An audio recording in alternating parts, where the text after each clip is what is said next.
Hi everyone, the Simple Dad here. In this video, I'll show you how to save drafts in your YouTube Shorts.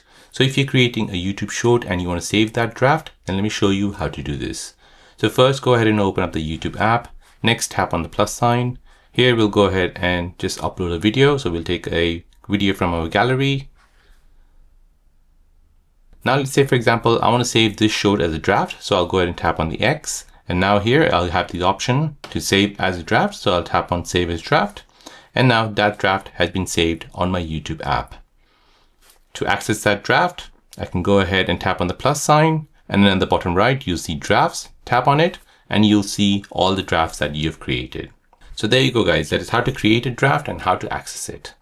If you're new on the channel and you want to find out more about your iPhone, your Android phone, or any other social media apps, then don't forget to subscribe to this channel to become a part of the Simple Dad community. Hit the like button if you find this video useful.